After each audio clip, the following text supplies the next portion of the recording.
আসসালামু আলাইকুম ভিউয়ার্স, আমি এখন আছি মুন্সিরাবাদ 10 নম্বর রোডে ইভিনিং টাচের পেছনে। আমি এদিক দিয়ে যাচ্ছিলাম, তো হিসু করতে একটু চিপায় এসেছি। হিসু করতে করতে অনেকক্ষণ ধরে একটা বিষয় নোটিস করলাম, ওই দূরে একটি ভদ্রলোক অনেকক্ষণ ধরে কান্না করছে। আমার ক্যামেরার লেন্সটা যদি একটু রিভার্স করে আপনাদের দেখাতে চাই, তাহলে এই যে এখানে ইভিনিং টাচ হোটেল, তো আমার কাছে ব্যাপারটা অনেক কিউরিটিক মনে হলো। নাকি ওই ভদ্রলোক এই হোটেলের অভ্যন্তরে তার স্ত্রী বা গার্লফ্রেন্ডকে প্রবেশ করতে দেখেছে, দেখে কান্না করছে। তো চলুন, এটাই আমরা এখন এনশিওর হব। So turn watching what will be happen at the end of the story, right? Hello ভাইয়া, কি হয়েছে? কান্না করছেন কেন? এই যে ভাইয়া, কি সমস্যা কি ভাই, বলুন দেখি। তাকান তাকান, এই তো এবার বলুন দেখি। কিছু হয়নি ভাই।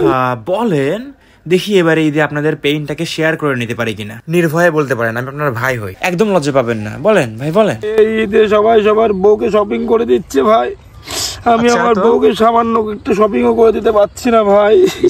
আরে ভাই, খুব দুঃখ লাগছে। চাইলেই তো অনেক কিছু দিতে পারবো না, কিন্তু আপনি সামান্য টাকা রাখুন, আপনার স্ত্রীকে কিছু কিনে দিয়েন ভাই। নেন। না না ভাই, টাকা লাগবে না ভাই, আমার টাকা আছে ভাই, বরঞ্চ আমার বউ নেই ভাই। দয়া করে আপনি আপনার পরিচিত একটা মেয়ের নাম্বার দিন ভাই, আমাকে অনেক উপকার হবে ভাই।